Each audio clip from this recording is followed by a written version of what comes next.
Prime Minister's telegram on focusing on responding to storm number 3 in 2025.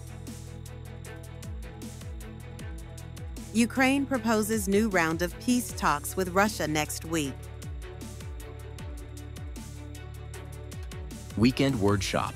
Slow living in the city. Hello everyone, you're watching today's news on NTV channel. My name is Đăng. Let's get started. The Prime Minister had just a series of official telegram number 112 urging ministries, agencies and localities from Quảng Ninh to Quảng Ngãi, as well as northern and northern central provinces, to quickly take action in response to Typhoon Waifa, typhoon number 3. According to forecasts, from July 22, the typhoon will directly impact the mainland, bringing heavy rain, strong gusts, and a high risk of flash floods, landslides, and widespread inundation. The Prime Minister has directed the evacuation of residents from dangerous areas, the protection of reservoirs, dikes, and critical infrastructure, and ensuring the safety of tourists, vessels at sea, and coastal communities. Media agencies are urged to intensify communication efforts, providing guidance on disaster response skills to help people proactively prevent and minimize damage. Ukrainian president said that Kiev has proposed a new round of peace talks with Moscow next week after negotiations stalled in early June. 2 rounds of talks in Istanbul between Moscow and Kiev failed to result in any progress towards a ceasefire, instead yielding large-scale prisoner exchanges and deals to return the bodies of killed soldiers. President Zelensky reiterated his readiness to have a face-to-face meeting with the Russian President, Vladimir Putin. A meeting at the leadership level is needed to truly ensure lasting peace. At talks last month, Russia outlined a list of hardline demands, including calls for Ukraine to cede more territory and to reject all forms of Western military support. The Kremlin said this month it was ready to continue talks with Ukraine after Donald Trump gave Russia 50 days to strike a peace deal or face sanctions. On the morning of July 12, voters in Japan head to the polls for an upper house election. Views at the test of Prime Minister Shigeru Ishiba and his ruling coalition's popularity. According to Japan's national broadcaster, NHK, polling stations open nationwide at 7 a.m. and will continue until 8 p.m. The rising cost of living, especially for the staple food of rice, is a key issue for many voters. Opinion polls suggest Ishiba's Liberal Democratic Party, LDP, and coalition partner Komeito may fall short of the 50 seats needed to retain control of the 248-seat upper house of parliament in an election where half of the seats are up for grabs. A poor performance in the election would not immediately trigger a change of government because the upper house lacks the power to file a no-confidence motion against a leader, but it would certainly deepen uncertainty over Ishiba's fate and Japan's political stability. Coming up next are some updated news. A high-level event on multilingualism in the work of the United Nations was held on July 17th at the UN headquarters in New York.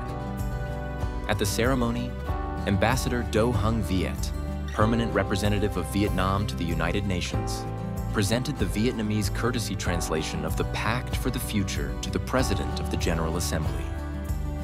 The Pact for the Future, adopted by world leaders at the Summit of the Future on September 22, 2024 in New York, outlines a shared vision and directions for cooperation across key areas to accelerate the implementation of the Sustainable Development Goals, SDGs.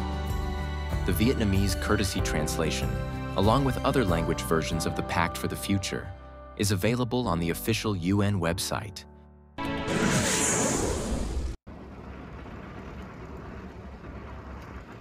In the latest update on the capsizing of the QN 71055 tourist boat in Ha Long Bay, northern Quang Ninh province, rescue teams have found 35 bodies and rescued 10 survivors, while the vessel has been successfully raised to the surface and 4 people remain missing.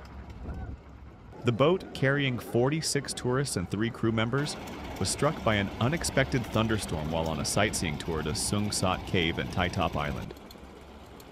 The boat lost GPS signal contact at 2:05 p.m. on July 19th.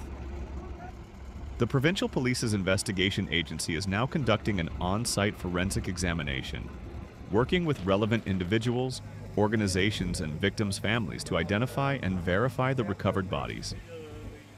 Authorities are expanding the search area for another 9 kilometers with the determination to find all the victims.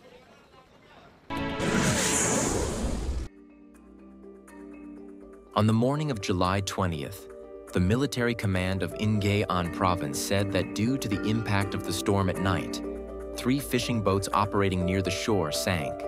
4 fishermen were lucky to escape. Specifically, the raft of Mr. Jiao Van Thuan, born in 1976, carrying Mr. Can Van Dung, born in 1979, Hai Loc Commune, capsized about 2 kilometers from the coast of Hai Loc Commune. After many hours of drifting at sea, Mr. Thuan and Mr. Dung were fortunately rescued by Mr. Ngo Van Thai in Hai Loc Commune. At the same time, the raft of Mr. Nguyen Van Trung, Hai Loc Commune, sank about 1 kilometer from the shore. After that, Mr. Trung swam to Pier Number 6 of Visay International Port and was rescued by authorities. Meanwhile, the raft of Mr. Huang Trong Jong, born in 1980, Hai Loc Commune, also had engine failure about 3 kilometers from the coast of Hai Loc Commune. After drifting at sea until 1 a.m. on July 20th, the fisherman's raft was towed safely to shore by a fishing boat from An Chau Commune.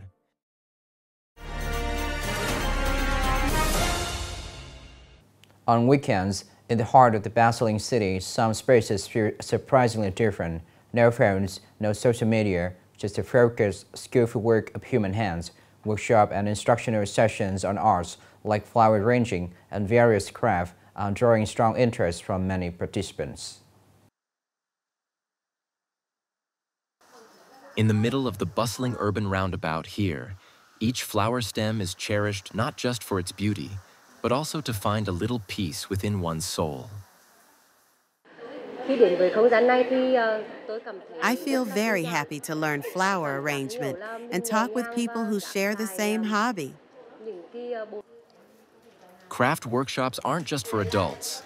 They're also a place for parents and children to find connection through their own hands, eyes, and smiles. I don't go far on weekends. Experiencing activities like these with my child helps me feel relaxed and brings us closer together.